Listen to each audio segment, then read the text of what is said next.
En 734, c'est une journée à la fois magnifique mais irritante pour Guinée. Elle venait d'accoucher de son deuxième enfant, sauf que le père était absent depuis déjà plusieurs mois et n'avait donc pas assisté à cet événement. À son retour, Bardock, père de ce nouveau-né, vit son fils pour la première fois et fut surpris par la ressemblance frappante qu'il avait avec lui. Il lui donna ensuite le prénom Kakaroto.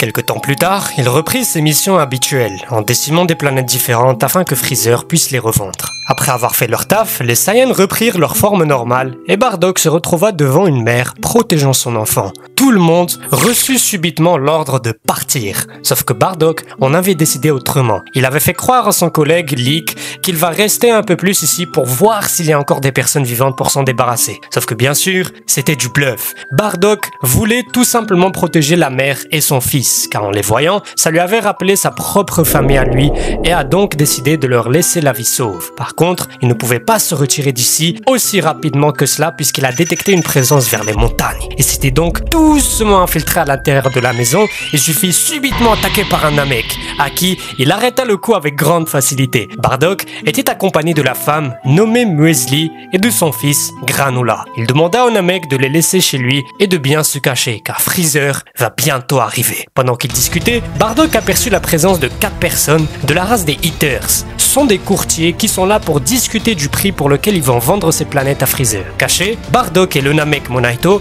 écoutèrent le dialogue de ces 4 Eaters. Mais soudain, Granola, après s'être réveillé, cria « Oh, un Saiyan! C'est un Saiyan !» Les 4 Eaters entendirent le bruit et se dirigèrent vers la source du cri. En arrivant, ils virent une silhouette capuchée qui tendait la main vers Monaito, Muesli et Granola. C'était bien sûr Bardock qui faisait croire aux Eaters qu'il était sur le point de massacrer ces survivants qu'il venait de trouver. Le boss de l'équipe des Eaters, nommé Elec, lui dit de le faire devant eux, mais silence radio. Bardock expliqua alors que le Namek venait de montrer un pouvoir étrange et qu'il serait mieux de... Elec tira une balle dans le cœur de Muesli avant même que Bardock ne finisse sa phrase, ce qui le mit terriblement en colère. Il s'attaqua donc à eux, mais le plus petit détail, nommé Gas, les protégea avec une barrière. Bardock en profita donc pour s'enfuir avec Granola et Monaito, mais Gas les suivit. Bon, sans surprise, le combat avait éclaté entre les deux. C'était très dur pour Bardock quand même, mais il avait eu une sorte de Zenkai Boost durant le combat et il finit par vaincre Gas.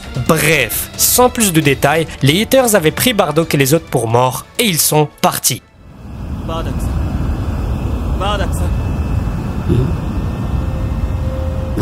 3 ans plus tard, en l'an 737, tous les Saiyans avaient reçu l'ordre de se retirer et de retourner à la planète Vegeta immédiatement. L'ordre était strict. Bardock se posait beaucoup de questions quand même. C'est la première fois qu'un ordre de ce genre a été donné. En plus, en arrivant à la planète Vegeta, ils virent la présence du vaisseau spatial de Freezer. Mais qu'est-ce qui se passe? Est-ce qu'ils ont découvert une planète extrêmement riche mais dangereuse? Ou est-ce qu'ils ont découvert quelque chose de plus choquant? Par exemple, le Super Saiyan et le Super Saiyan God?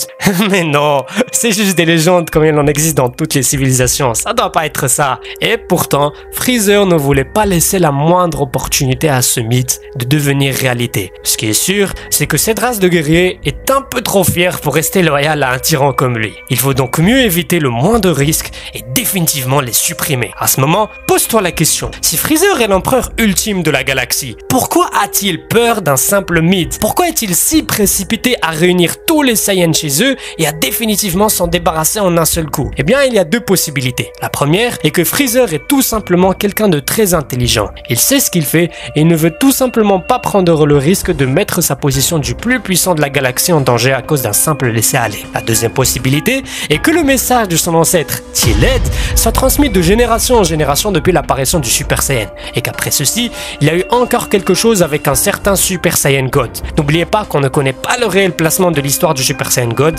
Est-ce que c'était avant la légende du Super Saiyan, ou est-ce que c'est la même légende mais racontée différemment? Eh bien, j'avais déjà donné la réponse dans cette vidéo expliquant l'histoire de Yamoshi. Donc, clique sur la fiche en haut à droite si tu ne l'as jamais regardé, tu vas être choqué, je te le garantis. Bon, en tout cas, vu les circonstances et tout ce qui est canon, la possibilité numéro 1 est la plus logique et la plus plausible. Heureusement que Bardock est tout aussi intelligent. À son retour à la maison, il vit sa femme Jiné et lui annonça qu'il ira voler une capsule pour l'utiliser afin d'expédier son fils Kakaroto vers une planète lointaine très faible, là où Freezer ne le trouvera jamais. Là où Jiné n'était pas du tout d'accord, il la convainc en lui expliquant sa crainte par rapport à ce qui va se passer dans pas très longtemps. Il est convaincu que Freezer prépare un mauvais coup et que la mort menace toute la population Saiyan. Inquiète, Jiné lui demanda pourquoi ils n'y vont pas à trois et vivre paisiblement ensemble. Bardock lui répondit que c'est impossible puisque l'armée de Freezer les retrouvera avec les scooters. Et là tu peux te demander, mais c'est débile, ils peuvent enlever les détecteurs et partir ensemble. Sauf que vous oubliez que Bardock et Jiné sont deux Saiyans. Donc s'ils vont dans la planète Terre, qui est connue pour être extrêmement faible et sans aucun danger, si l'armée de Freezer détecte la moindre hausse en puissance lorsqu'ils vont analyser la planète Terre,